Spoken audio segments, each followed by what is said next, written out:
Welcome sa DRS 2.0. Fresh at nagbabagang happenings bang hanap mo? Mga padabarkads man yan o mga trending topics? Pwes, sagutan natin yan.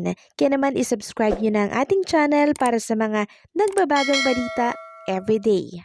So ayun, welcome back again sa ating YouTube channel mga Kadabarkads. And for today's video, ang pag-uusapan natin ay tungkol sa mga pangyayari sa loob at sa labas ng Eat Bulaga. Grabe, sinong nag-enjoy sa panonood po ng Eat Bulaga kanina na talaga namang pinayanig ang buong Eat Bulaga studio and syempre ang buong bansa dahil sa mga bigatin po natin na bisita dito po sa studio ng Eat Bulaga. So hindi lang isa, hindi lang dalawa mga Kadabarkads, kundi ang dami po nating bisita kanina na kung saan ay kinagulat ng marami. And syempre, may special po na announcement din si Bossing Vic Soto kanina na dapat pong malaman ng lahat na Dabarkads natin na panapan po ng Eat Bulaga. So kanina inanunsya po ni Bossing Vic Soto na 8 to 10 years old naman daw po ang sasalang dito sa Give Me 5. So kung dati mga estudyante po, 'di ba, magkakatrabaho, ngayon naman ang tinatawagan po ni Bossing Vic Soto ay mga bagets. Mga bata po na edad 8 to 10 years old. Mag-audition lamang daw kayo sa TV5 Reliance Street, Mandaluyong City, Monday to Friday po yan. Parang 3 to 5 p.m. daw at hanapin nyo po itong si Earth. Kaya kung yung anak nyo po mga Kadabarkads, mga bibo, matatalino, and talagang man pong magaling sa Pinoy Henyo, no, sa TV5, naku po, i-audition nyo na po yan dito po sa TV5 para makapaglaro sila ng TV5. So for sure mga Kadabarkads, ito po ay isang nakakaaliw na naman, bagong episode na naman ng TV5 na kung saan ang mga bida po ay mga bagets, mga bata. Samantalang kanina naman po mga Kadabarkads, ginulat po ni Tito Soto ang mga nasa Eat Bulaga studio po and syempre yung mga nanonood po ng live and syempre yung mga nanonood sa kanilang mga bahay. Nagbalik po si Tito Soto dito sa Eat Bulaga ngayong araw po yan ng Sabado. Sabi ko naman sa inyo babalik si Tito Soto para po magpasalamat sa mga bumoto po sa kanya, para sa mga sumuporta po kay Tito Soto para makabalik ulit dito po sa Senado. And syempre, sabi po ni Tito Soto, mawawala lang daw siya sa Eat Bulaga pero patuloy pa din po ang pagtulong niya sa mga Dabarkads natin, syempre sa mga kababayan natin na nangangailangan po ng tulong. So nang nagbalik po si Tito Soto sa Eat Bulaga kanina, grabe po yung pagkagulat ng mga Dabarkads natin dyan po sa studio ng Eat Bulaga. Yung iba sobrang excited po sila, palingon-lingon sila mga Kadabarkads para makita si Tito Soto.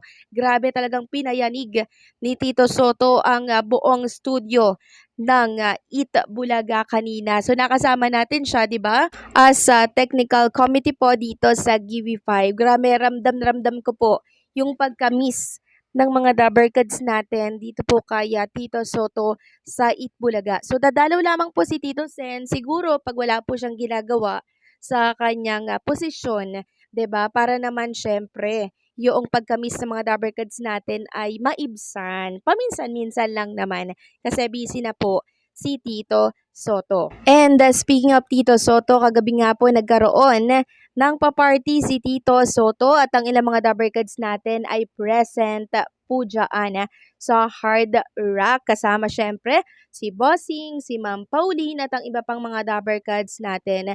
Grabe, nakakatuwa lang mga Kadabarkads, no? Dahil kahit na si Tito Soto ay abala na po, ay nagkakaroon pa rin sila ng time magka-bonding, magkasama po sa labas ng Eat Bulaga. And eto nga po ang pinakaantay ng lahat mga Kadabarkads, ang naging guesting po ng 98 degrees dito po sa Eat Bulaga. Isang American American vocal group na kung saan talaga naman pong inantay ng lahat kanina, lalo na po yung mga 90s dyan na in-enjoy ang naging concert po ng 98 Degrees dito sa Itbulaga. Grabe nung paglabas po ng 98 Degrees sa Itbulaga ha, sigawan lahat ng mga live audience na nasa studio po ng Itbulaga, kilig na kilig din po yung iba.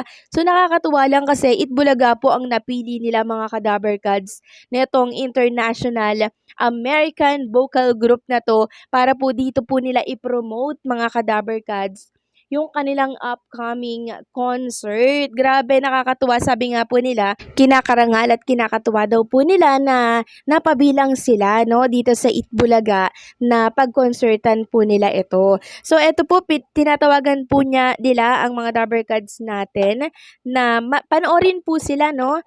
Itong 98 Degrees live in Manila, May 30 po yan.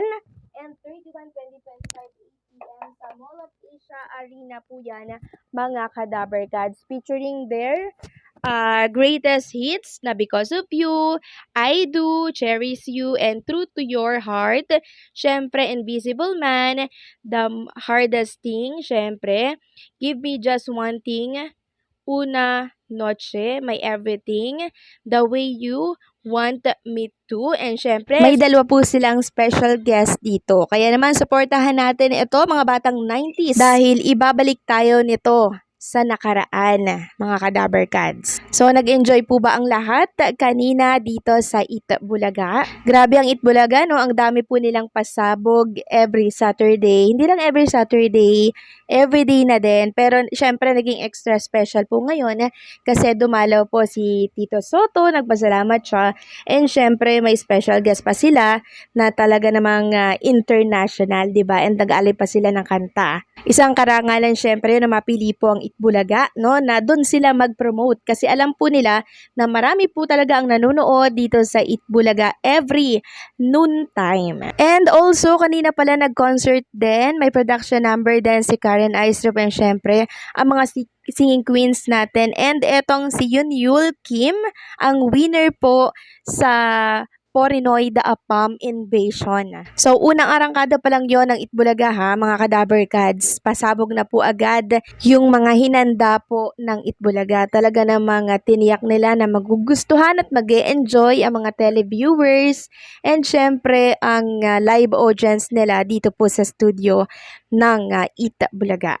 And nakita natin kay Yul Kim, mga Kadaberkads, na nagle-level up talaga siya, no? Talagang nagiging isang performer na po siya and hopefully nga daw, kuhanin ito ng Itbulaga kasi malakas daw ang dating, malakas ang karisma sa mga audience, and syempre sa mga tao. Alam naman natin ang Itbulaga, mga Kadaberkads, di ba, kung paano po sila magpasikat ng isang personalidad. Basta meron kang kakayahan, meron kang talento, hindi po malabong sumikat ka dito sa Itbulaga. Tignan nyo na lamang po sila ay Sigera at marami pa pong iba. So anong sa inyo dito, mga Kadaberkads? Please comment down below.